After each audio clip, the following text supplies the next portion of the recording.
lorsque nous parlons de l'Église, nous pouvons effectivement voir cela sous plusieurs facettes. Amen. Et la facette de ce soir, c'est comme le nom l'indique, le troupeau du Seigneur. L'Église de Dieu est aussi le troupeau du Seigneur. Amen. Amen. Un troupeau qui lui appartient. C'est exactement ce que nous avons lu dans la parole de Dieu. Je vais encore reprendre le verset dans le livre des Actes des Apôtres, chapitre 20, au verset 28. Et dans ce verset que nous avons trouvé, c'est l'apôtre Paul qui est en train de s'adresser aux anciens de l'église d'Éphèse.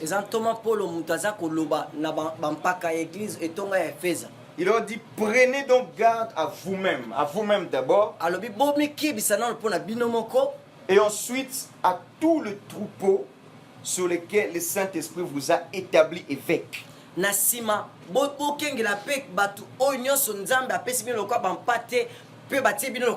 ensuite il dit pour paître l'église du Seigneur qui s'est acquise de son propre sang. Le verset parle d'un troupeau du Seigneur, d'un troupeau du Saint-Esprit. Et le verset précise qu'il s'agit de l'église. Ça veut dire que l'église de Jésus-Christ, nous pouvons aussi le voir comme étant le troupeau du Seigneur. Amen. Un troupeau. Un troupeau, c'est un ensemble d'animaux. Un ensemble d'animaux. Et l'image là qui est prise ici dans la Bible par l'apôtre Paul, c'est une image qui est d'ailleurs courante.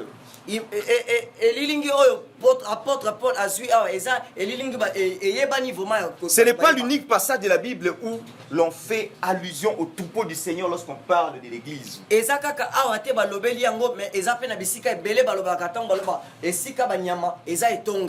L'église comme étant le troupeau du Seigneur. C'est une façon qui va nous permettre de bien comprendre l'église, parce que depuis le début de ce séminaire, notre souci c'est de comprendre à fond la pensée de Dieu par rapport à son église. Donc en le prenant comme cela, nous aurons la possibilité de mieux comprendre ce que c'est l'église. Lorsque nous prenons une image effectivement qui est prise dans la Bible, les troupeaux du Seigneur. Et si nous comprenons cela,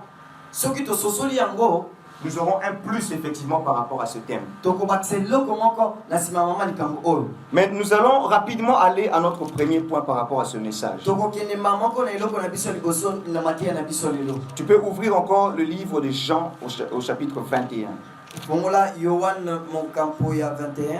Chapitre 21. Je vais lire au nom de Jésus.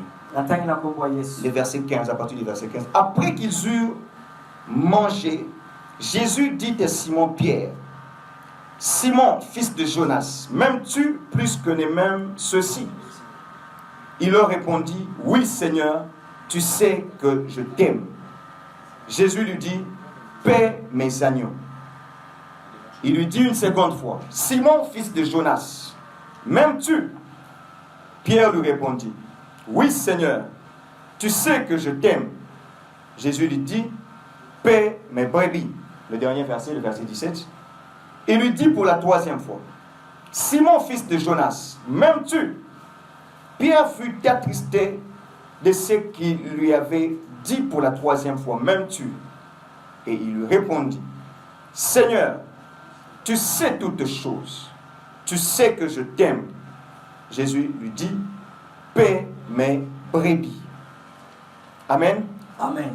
Et le premier point de notre message, lorsque nous parlons de l'église en tant que troupeau du Seigneur, la première des choses que nous aimerons dire, c'est que l'église est une bergerie des brebis. Amen. Amen. L'église est une bergerie des brebis. Paul l'a dit, C'est le troupeau du Seigneur. Mais Jésus, lorsqu'il vient le dire à Pierre, il apporte une grande précision.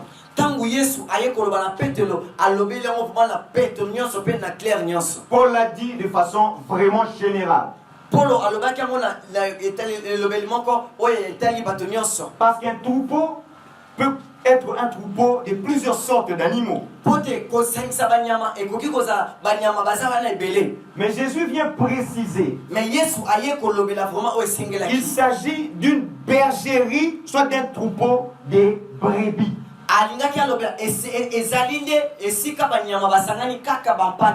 Donc ce n'est plus général, mais c'est maintenant précis. Et nous savons que dans la façon de Dieu de faire les choses ou même de parler, il utilise cette tournure-là. Lorsque même il vient te parler dans le rêve, le rêve peut contenir beaucoup de choses. Mais le sens du rêve, je le dis souvent, est caché dans les détails.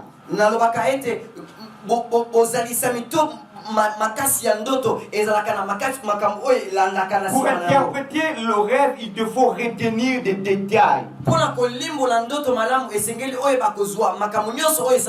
Certains petits détails, mais qui sont la clé de l'explication du rêve. Si en le racontant toi-même, tu ignores ces détails-là, tu vas vite à raconter l'histoire. Le rêve ne sera pas interprété. Parce que le but d'un rêve, ce n'est pas que tu puisses avoir une histoire à raconter. Mais si le rêve contient le message, le message, tu vas le trouver dans des détails qui sont des petits éléments enfouis dans le rêve. Voilà pourquoi ici dans le sens général on parle de l'église en tant que troupeau du Seigneur.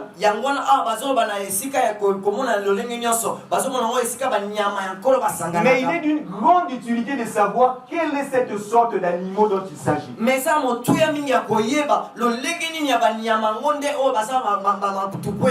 Parce que le sens de ce message est caché là-bas.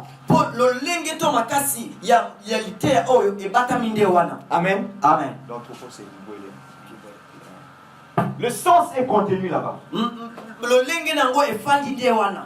Quand on parle de l'église, il s'agit bien d'un troupeau. Il s'agit bien d'une bergerie. Mais ce n'est pas une bergerie de beaucoup de chèvres.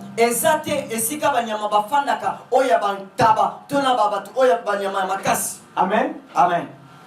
Ce n'est pas une bergerie de bœufs ou de vaches. Ce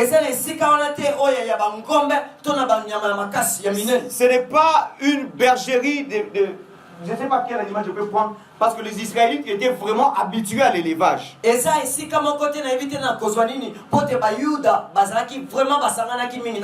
n'est même pas un troupeau de chameaux. Ce n'est pas un troupeau d'ânes ou de toutes sortes d'animaux qu'on pouvait élever. Mais il s'agit du troupeau d'une sorte précise d'animaux. Les brebis. Les brebis. Amen. Amen. Et Jésus, c'est Jésus qui est venu donner cette précision. Lorsqu'il dit à Pierre, paie mes brebis. Paie mes brebis. Parce que ma bergerie ma bergerie à moi est constituée de brebis. Ça veut dire que chaque personne qu'on peut trouver dans une église, chaque personne qu'on peut trouver dans l'église, si tu te dis que tu appartiens à l'église, il te faut nécessairement être ou bien devenir une brebis. Ça veut dire que tu dois arriver à un stade où les caractéristiques de la brebis, qui n'est d'ailleurs pas choisies au hasard, doivent se retrouver en toi. Ça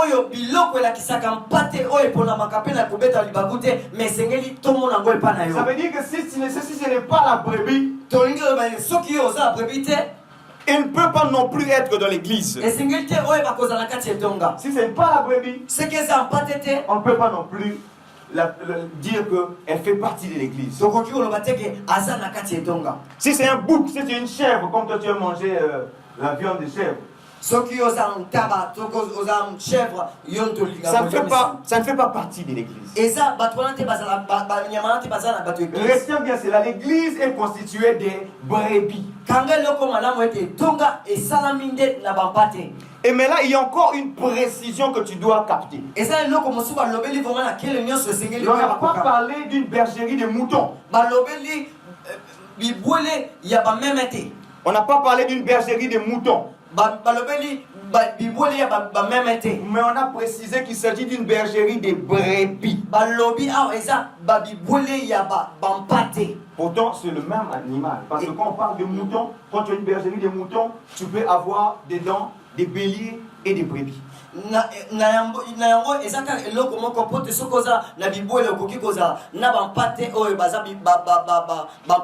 Mâle ou femelle. Dans les moutons, il y a les béliers qui est le mâle, et puis il y a aussi la brebis qui est la femelle.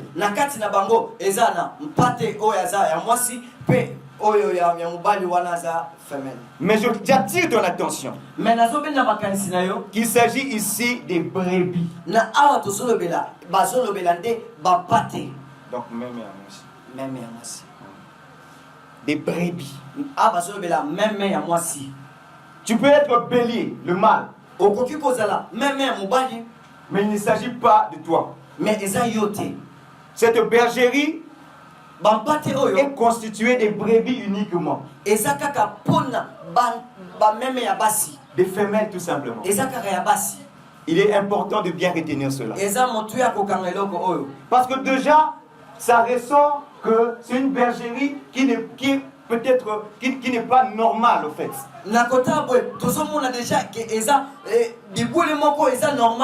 Personne ne peut vouloir élever un troupeau qui n'a que des femelles. Même les Juifs eux-mêmes, quand ils étaient en train de faire l'élevage, même leurs ancêtres, Abraham ou Isaac ou Jacob, ils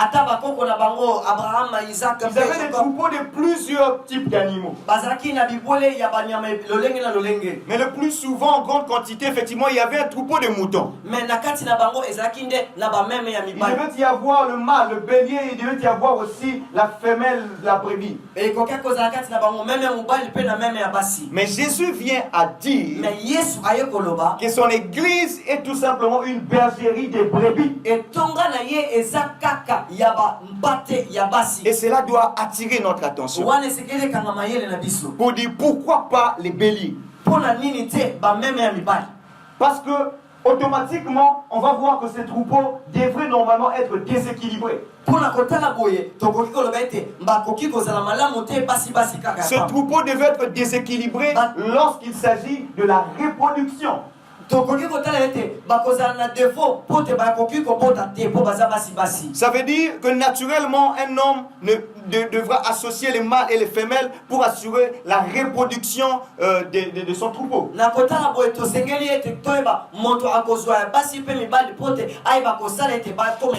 Mais pourquoi le Seigneur ne s'intéresse qu'à avoir les brebis, les femelles? Uniquement les brebis. Uniquement les brebis. Uniquement les brebis. Cela déjà nous fait découvrir une chose. Parce qu'en même temps, nous avons vu lorsque Jésus était en train de parler à Pierre, il a fait exprès parce qu'il a posé à 3 reprises la question de savoir: Pierre, est-ce que tu m'aimes? alobaki yango vraiment ye moko alingaki aloba yango po atunaki Petelo est-ce que olingaka ngai. Mais ce qui est intéressant dans la Bible, même dans le langage de Dieu de parler, c'est qu'il a tellement de précisions. Rien n'est au hasard, tous les détails sont utiles. Et voilà pourquoi c'est dans cette tête d'esprit qu'il faut apprendre à lire la parole de Dieu. Pour la première fois qu'on lui demande, m'aimes-tu? Dans ma version, Jésus parle, quand Pierre donne la réponse, il dit oui Seigneur, je t'aime. Jésus lui dit, paie mes agneaux. Paie mes agneaux. Les agneaux, ce sont des petits maintenant. Les petits de la brebis, effectivement. Ça veut dire que si à un moment donné, toi, quand tu vois sa bergerie, une bergerie composée de brebis, tu te poses la question de savoir d'où viendront les petits. Lui, il dit, les petits sont déjà là.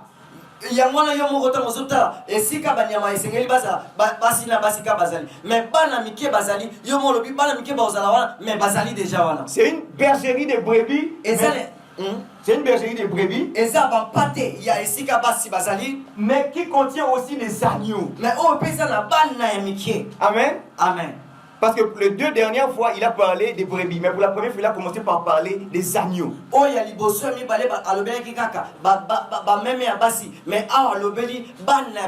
Si on trouve des agneaux dans cette bergerie des brebis, cela veut dire que la reproduction n'a pas de problème dans cette bergerie. Est-ce que quelqu'un est en train de comprendre cela? Amen. Amen. Amen. Ça veut dire que la reproduction, là on pensait que la reproduction aurait eu un problème. Non, ce n'est pas le cas. Il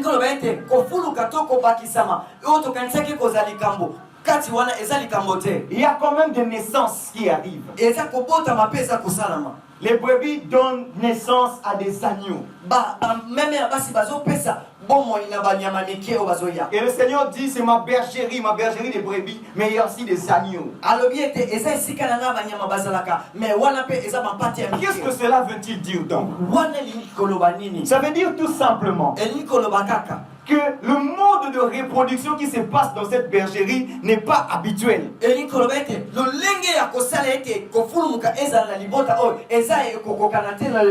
que le mode de reproduction habituel voudrait qu'il y ait des béliers.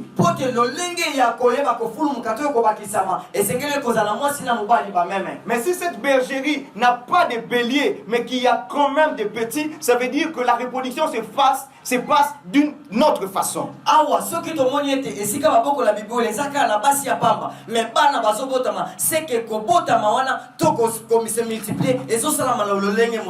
Amen. Amen. Et c'est comme ça que ça se passe dans l'église.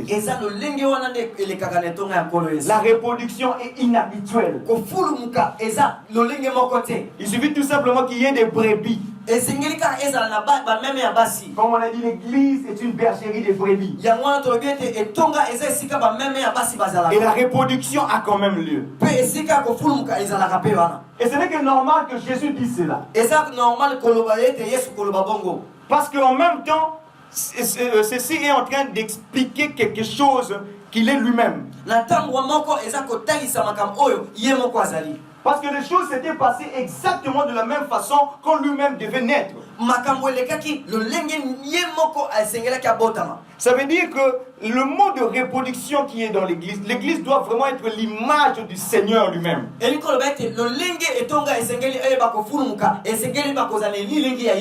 doit être l'image du Seigneur. Ça doit emprunter le même mode de reproduction par lequel Jésus, par exemple, était venu aussi au monde. Voilà pourquoi je vais dire Matthieu 1,18. La Bible dit ceci.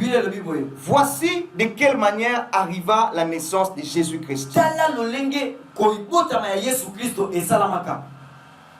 Marie, sa mère, ayant été fiancée à Joseph,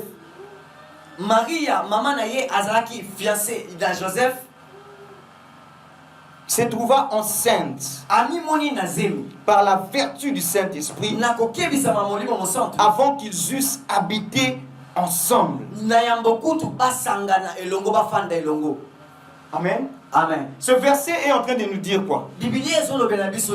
Que Jésus lui-même, la façon dont il était né, n'avait pas nécessité la contribution d'un homme. Joseph était là. Il était encore fiancé à Marie. Mais cela n'a pas attendu que Joseph puisse se marier à Marie. Cela n'a pas attendu pour que Joseph puisse habiter avec Marie. Afin qu'il puisse donner naissance à des enfants. Parce que là, c'est le mode habituel. Amen. Amen. Est-ce que quelqu'un est en train de suivre cela? Mais le mode inhabituel, c'est le mode par lequel Jésus lui-même est venu dans le monde. La Bible déclare que Marie s'est retrouvée enceinte par la vertu du Saint-Esprit. D'autres versions disent par l'action du Saint-Esprit. D'autres encore disent par la puissance du Saint-Esprit. Et c'est le même mode de reproduction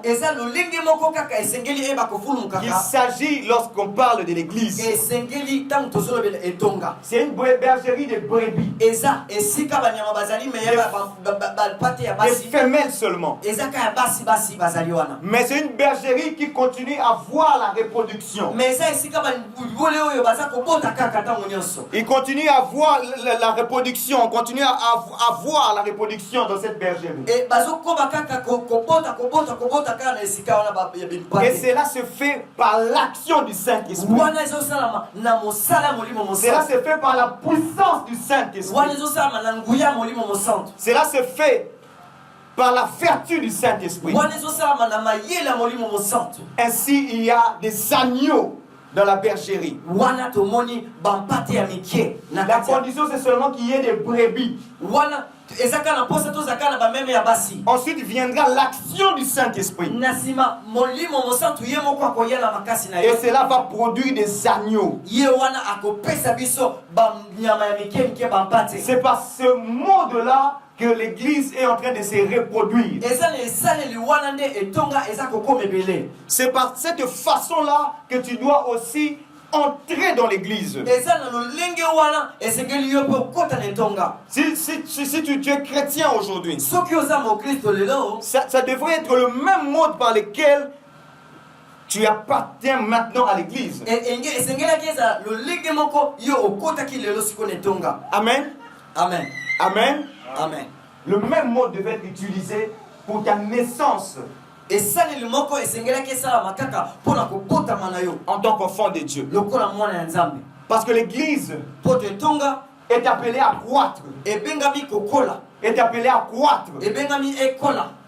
Et cela se passe par la naissance. Cela se passe par des naissances. Et ce type de naissance, c'est ce qu'on appelle la nouvelle naissance. Ça veut dire que c'est un mode qui est différent du mode habituel.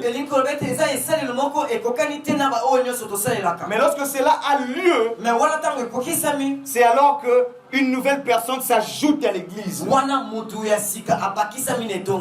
Ce n'est que par cette condition-là. Et c'est une façon qui est incompréhensible par les hommes. Ne va pas toi-même forcer les choses pour te proclamer être membre de l'église. Rassure-toi que les choses ont été faites par l'action du Saint-Esprit. Par l'action du Saint-Esprit.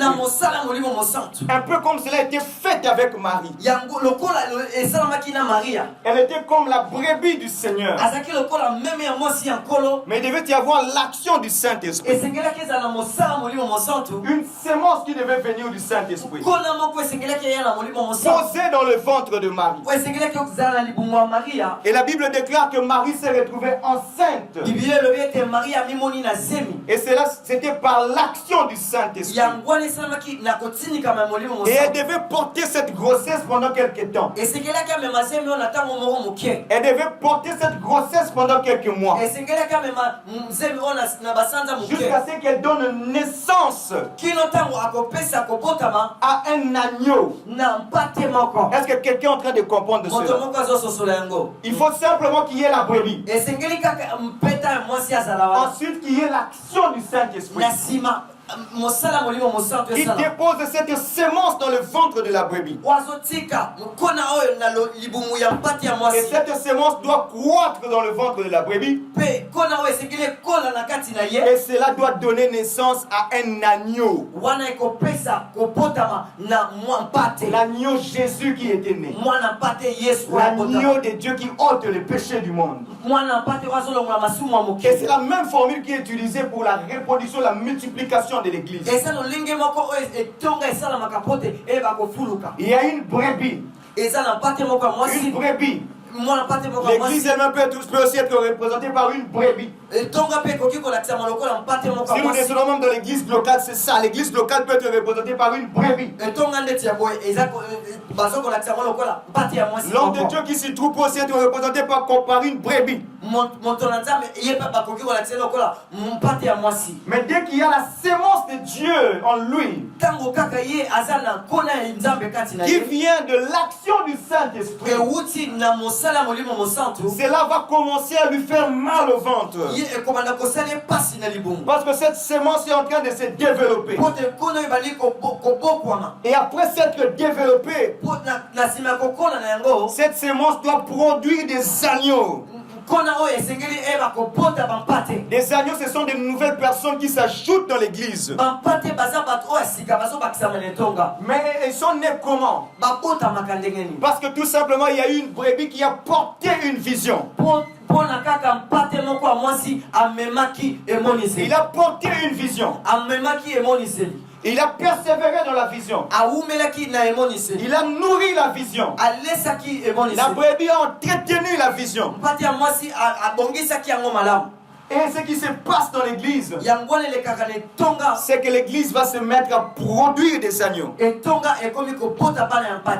doit se mettre à produire des gens qui n'étaient pas dans l'église auparavant. Des gens qui sont encore dans le monde. Ils sont déjà nés de la façon habituelle. Ils sont déjà nés par l'entremise de leurs parents. Mais celui qui est dans le monde, c'est lui qui a toujours marché dans le monde. Je ne sais pas quelle est ta date de naissance. Tu es le fruit de la relation de ton papa et de ta maman. Mais si tu veux appartenir à l'église de Jésus-Christ, il te faut naître encore. Il te faut naître encore. Et Nicodème avait posé la question de savoir, est-ce que je dois rentrer dans le ventre de ma mère? Non, Jésus lui dit, il ne s'agit pas de la seconde naissance, mais il s'agit du nouveau monde de naissance. Tu gardes toujours l'âge physique que tu as. Mais pour être inséré dans l'église, on doit t'enchanter en esprit. Tu dois te connecter au fait, à la brebis qui va t'enfanter. Tu dois être le fruit de la sémence qui est en train de grandir dans le ventre de la brebis. Et des agneaux doivent sortir.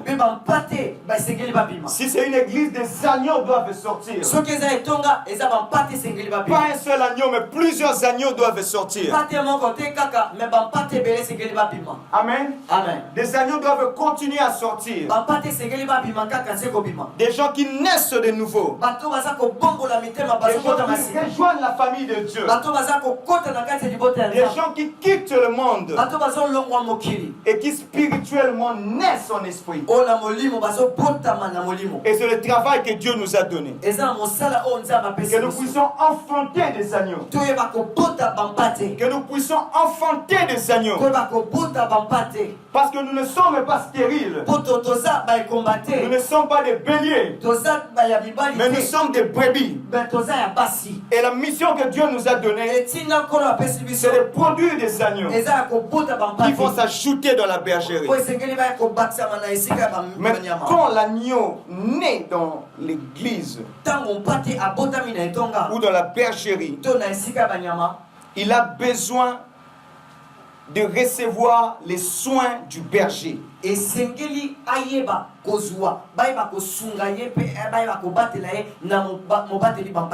Il a besoin de recevoir, d'être entretenu par le berger. Le berger doit l'entretenir. Parce que le but, ce n'est pas qu'il demeure un agneau. Mais il doit aussi se transformer en brebis.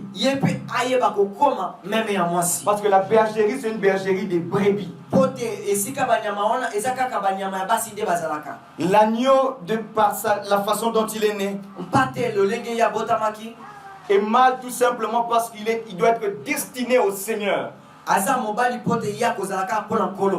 Mais il doit devenir une brebis. Ce qui représente tout simplement qu'il doit grandir dans les choses de Dieu. Il doit avancer vers la maturité.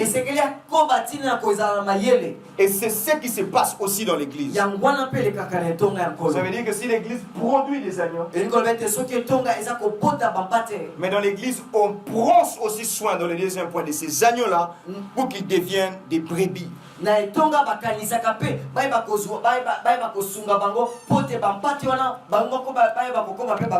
Les soins du berger transformera l'agneau en brebis. Pour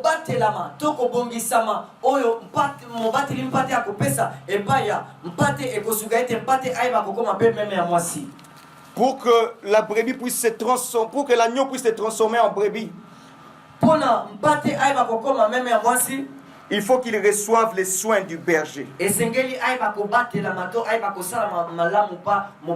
le berger peut faire beaucoup de choses quand on parle de ces soins-là.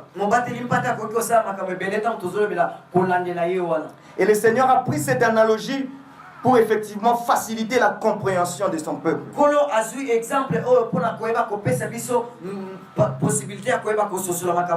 Parce que les Juifs savaient très bien ce que faisait un berger. Les fonctions du berger, j'ai trouvé 5 fonctions du berger. La première des choses, c'est que le berger bâtit.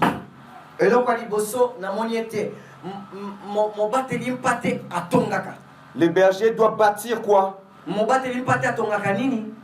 Il doit bâtir une bergerie. Il doit bâtir une bergerie. Notre texte de base pour ce point, c'est 1 Corinthiens 12. 1 Corinthiens 12.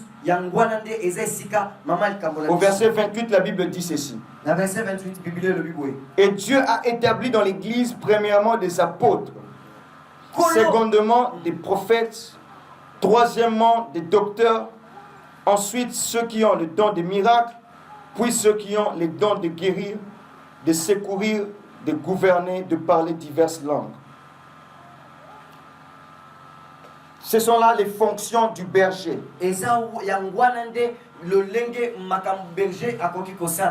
Nous allons les donner et puis nous serons chaque fois en train de les lier à 1 Corinthiens 12, 28 qui présente au fait les 5 ministères. tokobana kotanga moko pe tokobana kotanga na 1 Corinthiens awa tokobana kosangisa ngo poto yeba komona ete ezaka 5 ministères na biso. Si le berger doit donner des soins à la brebis, à l'agneau pour que l'agneau devienne une brebis. Soki mobati limpate sekele ayeba kolandela mpate pote yakoma meme ya mwasi. La première des choses que le berger fait, il bâtit la bergerie. Il faut qu'il y ait une bergerie quelque part. Et cette fonction est liée au fait à l'onction apostolique. Et puis mais oyo eza nakomona makambo oyo ya apostolique. Si humainement le berger bâtit la bergerie, soki na moto boye où seront gardés, où vont passer la nuit les brebis. Spirituellement parlant de l'église, il s'agit de l'onction apostolique que le Seigneur répand sur son église. Et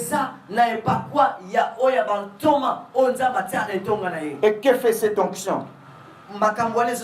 Cette onction fait plusieurs choses. La première des choses, c'est que cette onction entame des choses. Elle débute la vision. Elle jette les bases. Elle commence au fait. Elle commence la construction. Elle pose la fondation. C'est la première des choses que fait l'onction apostolique. Parce que si Dieu donne la vision doit commencer. Ça ne doit pas rester tout simplement dans les cœurs ou dans l'esprit. Elle doit être mise en œuvre. Et c'est là qu'on a dit par la puissance du Saint-Esprit. Mais par une sorte d'onction du Saint-Esprit qu'on appelle l'onction apostolique. Et le Seigneur répond dans l'église afin de donner aux brebis la force de pouvoir, aux bergers, disons, la force de pouvoir entamer des choses. Et la deuxième chose que fait cette onction apostolique, c'est qu'elle place des limites ou les bornes. Je suis tout simplement en train d'expliquer quand j'ai dit que le berger bâtit. Elle place des limites ou les bornes. Un peu comme construisant la bergerie, il est limite effectivement. Les limites et les bornes sont posées. De même que dans l'église, il y a des limites et des bornes qui sont posées par l'onction apostolique. La troisième des choses que fait l'onction apostolique, elle sert des références. Ça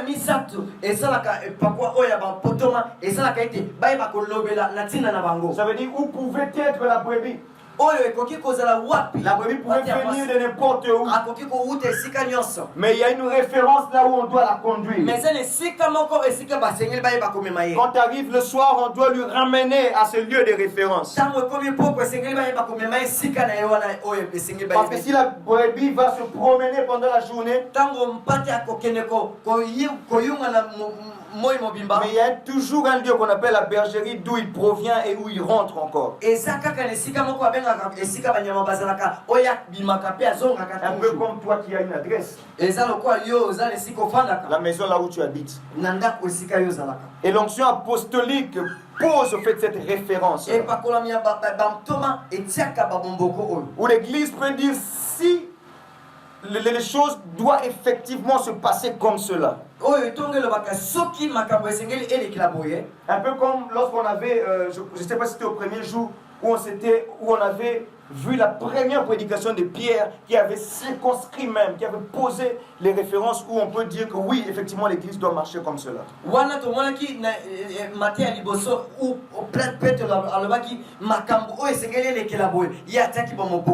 Une dernière chose que j'ai énumérée par rapport à l'onction apostolique, c'est qu'elle rassemble. Elle rassemble. Parce que l'église en général peut être constitué de plusieurs bergeries.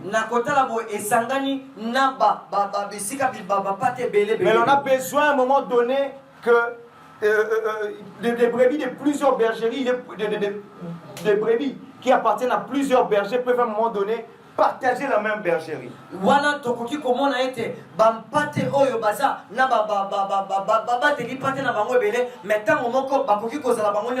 C'est cet aspect de choses où les enfants de Dieu doivent être rassemblés. Les enfants de Dieu ne doivent pas être divisés. Est-ce que quelqu'un comprend cela? Amen. Tu es enfant de Dieu, tu es quelque part. Moi, si je suis enfant de Dieu, je suis dans une autre contrée. Mais à un moment donné, nous devons nous rassembler, pas seulement physiquement. Mais l'église doit évoluer au fait dans le même mouvement de l'esprit. La deuxième des choses que le berger fait, la deuxième fonction du berger, c'est que le berger appelle. Lorsqu'il arrive le matin, ou même avant vraiment que donc voilà, avant le grand matin, vraiment à l'aube, le berger va venir et il va appeler les brebis. Il va appeler les brebis. Il va les inviter à sortir de la bergerie. Et il va les amener quelque part. Mais il a cette fonction-là où il appelle les brebis. C'est l'onction évangélique qu'on trouve dans l'église. Et que fait cette onction? Elle proclame. Elle proclame la bonne nouvelle. Elle proclame publiquement. C'est une proclamation publique. Parce que les gens doivent entendre le message de Jésus. Et c'est grâce à l'onction évangélique que le Seigneur répond dans l'église. Mais dans le contexte des éleveurs, il arrivait de fois que le berger pouvait appeler la brebis par son nom. Voilà pourquoi cette onction évangélique peut signifier aussi l'identification.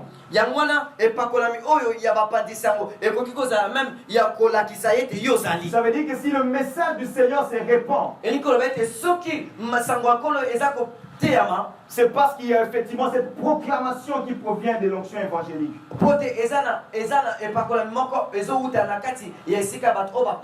au travers de cette onction, le Seigneur connaît chacun par son nom. Voilà pourquoi ça ne peut jamais être un hasard lorsque la bonne nouvelle est adressée.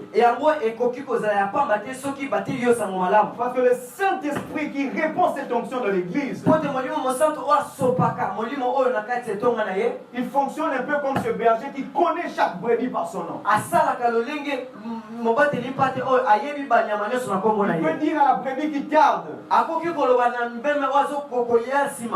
l'appeler par son nom.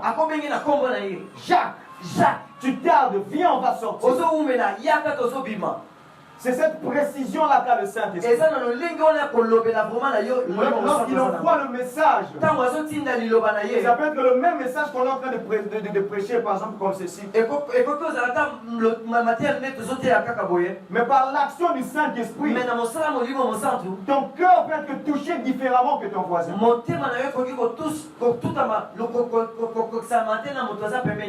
Vous pouvez être en train de fréquenter la même église que le voisin. Mais toi, tu donnes ta vie au Seigneur quelques jours avant lui. Mais il était aussi là, il écoutait ce message. Mais c'était le jour où le Seigneur a parlé à ton cœur parce qu'il te connaît par ton nom. Il te connaît par ton nom. Voilà pourquoi il t'appelle aussi avec précision. Il te veut toi, et il te veut toi toi d'abord. Toi ne regarde pas les voisins. Et lorsqu'il t'appelle, ça veut dire que tu as trouvé grâce. Parce que ce n'est pas toi qui maîtrises le temps, c'est lui qui maîtrise le temps. Lorsque le berger vient chercher ses brebis, toi brebis, je te conseille tout simplement d'entendre la voix du berger, d'obéir, de répondre à l'appel du berger. L'appel qui est d'ailleurs nominal. Tu ne sais pas, peut-être que c'est la dernière chance de ta vie. Si c'est toi que le Seigneur appelle aujourd'hui, viens au Seigneur, ne tarde pas. Viens au Seigneur, ne tarde pas. Et la façon par laquelle tu es en train d'écouter le message de Dieu, ce n'est pas un hasard. Cette prédication-là qui t'arrive, ce n'est pas un hasard. Ton cœur là qui est touché, qui est en train de dire que non, je dois faire quelque chose. Non, je crois que mon temps est arrivé. Je dois répondre au message. Il ne faut pas le négliger. C'est en fait cette fonction du berger. Mais aussi, cette fonction évangélique fournit des repères.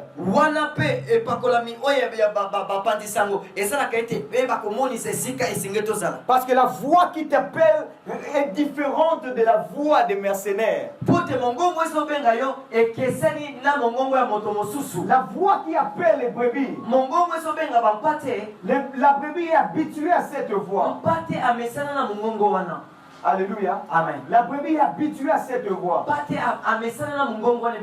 sait peut-être que c'est une voix cassée. Oui, ça c'est la voix de mon berger.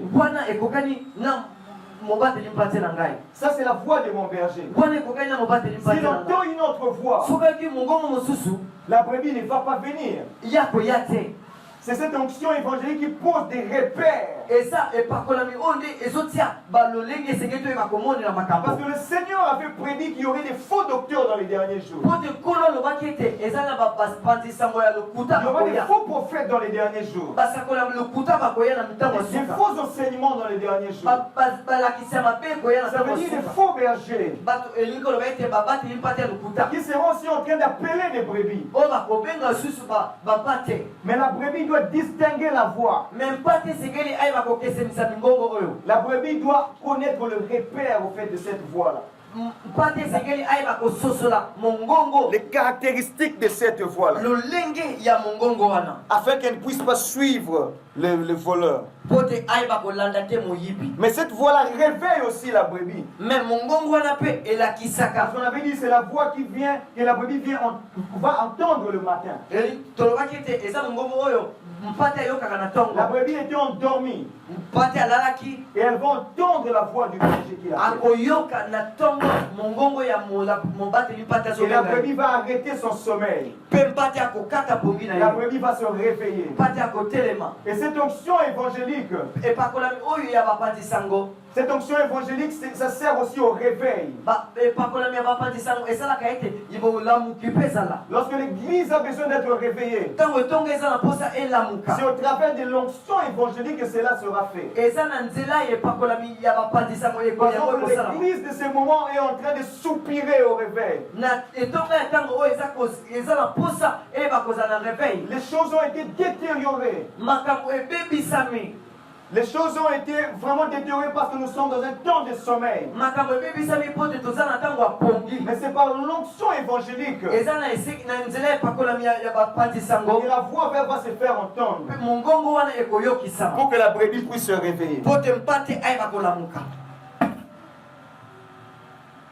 Pour que la brebis puisse se réveiller. Mais une autre fonction du berger, c'est que le berger conduit.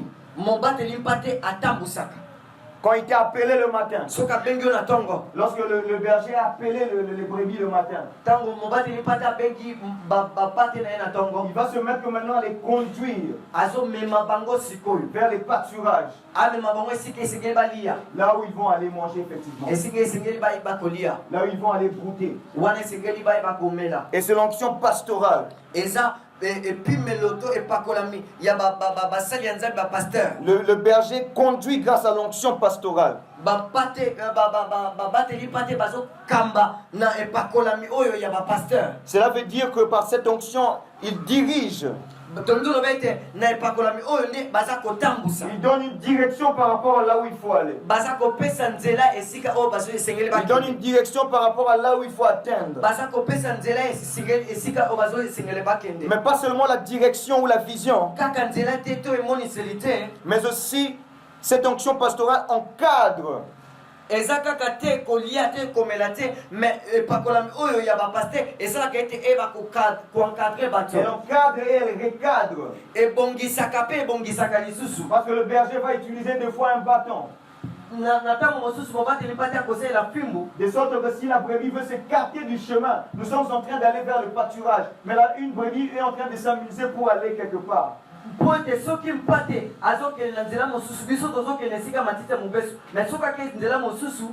Il va utiliser son bâton ou sa houlette pour le ramener sur le chemin. Il peut même donner un coup de fouet à la brebis. C'est le rôle de cette onction pastorale. Et la dernière chose, c'est que par cette onction pastorale, le berger récupère même les brebis. Le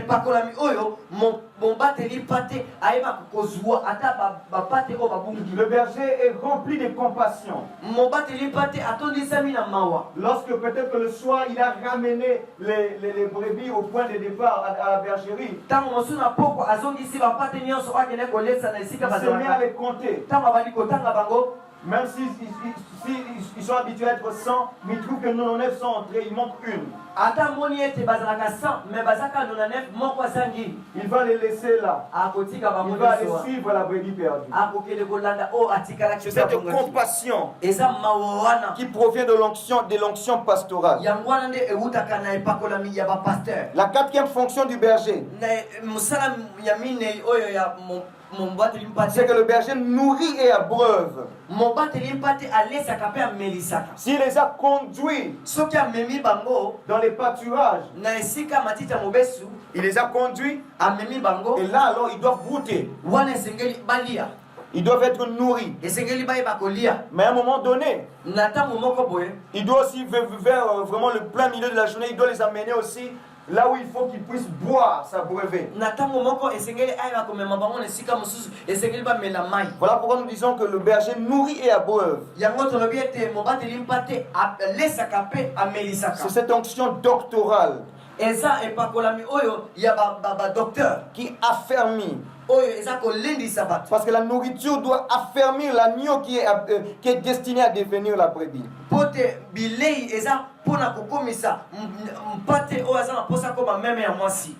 Et même cette brebis là doit arriver à la maturité. Grâce à cet enseignement doctoral. Grâce à cette onction doctorale qui enseigne. Amen. Amen. Et aussi cette nourriture doit vivifier la brebis. Même cette eau doit vivifier la brebis. La brebis qui était assoiffée, après avoir bu de l'eau, la brebis va être vivifiée. C'est la quatrième onction. La quatrième onction. L'onction doctorale que le Seigneur répand dans l'église. La dernière fonction du berger. Le berger surveille. Que ce soit là où les brebis sont en train de brouter. Ou même à la bergerie, là où ils sont en train de passer la nuit.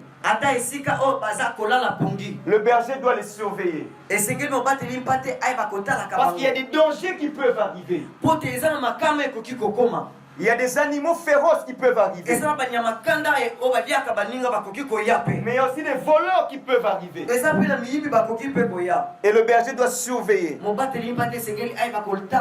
Par l'onction prophétique. Et qu'est-ce qu'elle va faire concrètement, cette onction? Elle va alerter. Quand par exemple un danger arrive, cette onction va alerter. Le berger va peut-être alerter les autres bergers pour qu'ils prennent position. Position contre ces dangers. Et de la même façon, de la marche de l'église, les temps ne se ressemblent pas. Même dans la vie chrétienne, les temps ne se ressemblent pas. Et le Seigneur répand l'onction prophétique dans l'église. Là où tu ne faisais pas attention, tu vas être alerté grâce à l'onction prophétique. Le Seigneur va te réveiller un peu. Il va te dire peut-être que tu dois te réveiller dans des prières. Mais cette onction-là va aussi défendre. À un certain moment, il va peut-être laisser les brebis tranquilles, mais lui, il va s'avancer vers le ravisseur.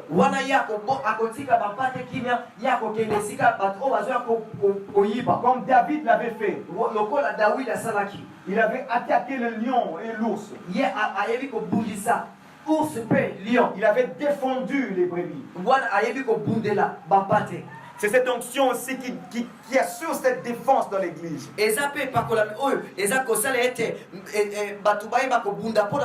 Donc par exemple, il y a confusion. Paul est en train de dire avec ses prophètes qu'il est Dieu. C'est par l'onction prophétique que nous devons défendre celui qui est réellement Dieu. On doit dire que nous devons défendre son message. Grâce à la manifestation de sa puissance, par exemple. Afin que le peuple puisse toujours savoir que c'est l'Éternel qui est réellement Dieu. La doctrine doit être défendue par cette puissance du Saint-Esprit.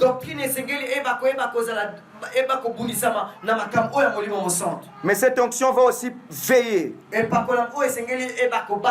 Lorsque les brebis dorment, par exemple, mais le berger ne dort pas. Le berger veille. Il veille pour voir si par exemple un ravisseur est en train de venir. Il est en train de veiller.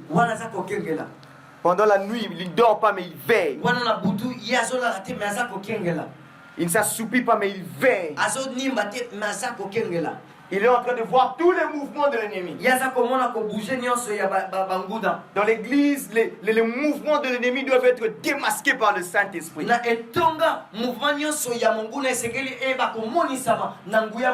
Grâce à l'onction prophétique qu'il y a dans l'église. Nous avons fini de voir les 5 fonctions du berger.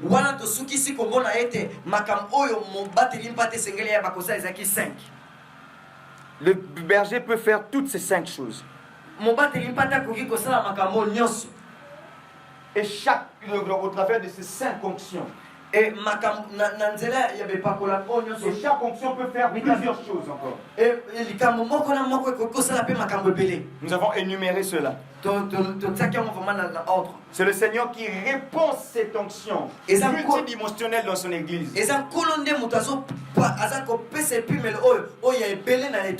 Mais qui est alors le berger? Le berger, c'est le Seigneur Jésus lui-même. C'est lui qui est la source de cette onction multidimensionnelle. Voilà pourquoi dans Psaume 23, la Bible dit l'Éternel est mon berger. Ça veut dire que notre Dieu, c'est lui notre berger. Et Et c'est lui qui est capable de nous sécuriser. La Bible dit ceci, je ne manquerai de rien. Parce qu'il me fait reposer dans des verts pâturages. C'est lui qui me dit, bon voilà, c'est ici les pâturages. C'est lui qui connaissait les pâturages. Il me dirige près des eaux paisibles. Nous avons vu, donc quand on est en train de lire Psaume 23, si tu as suivi ce message, tu es en train de retrouver ces fonctions-là définies peut-être une à une.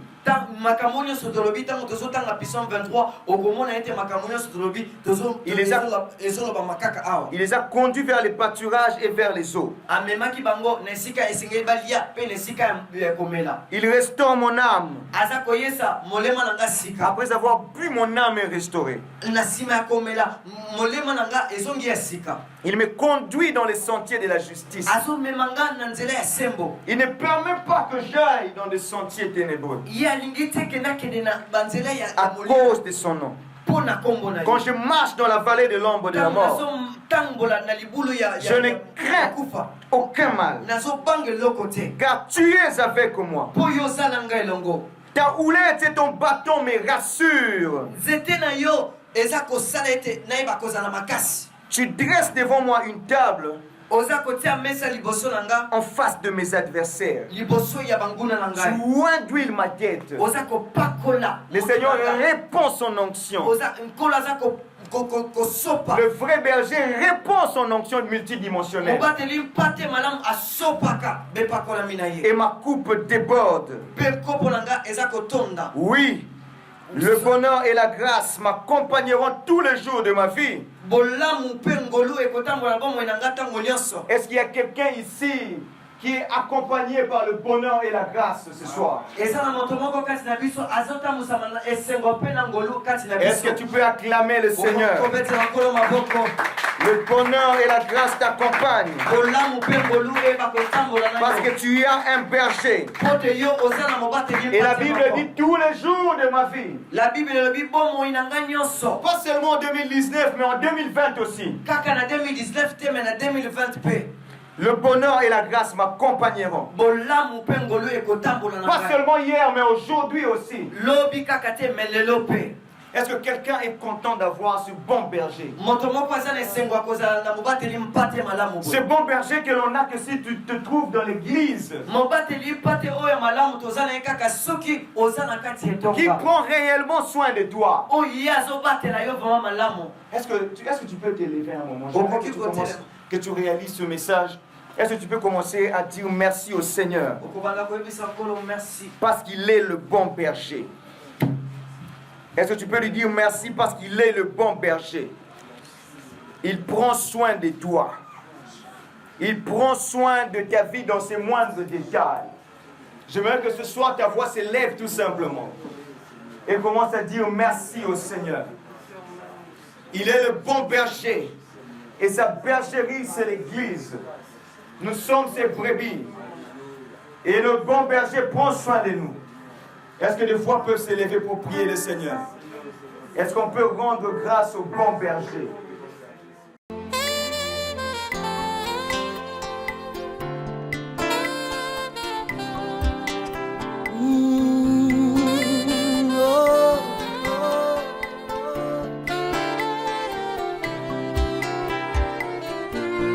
Je viens le chanter, ces chants dont Jésus est le refrain de la mélodie qui comble mes instants, je le chanterai sans fin.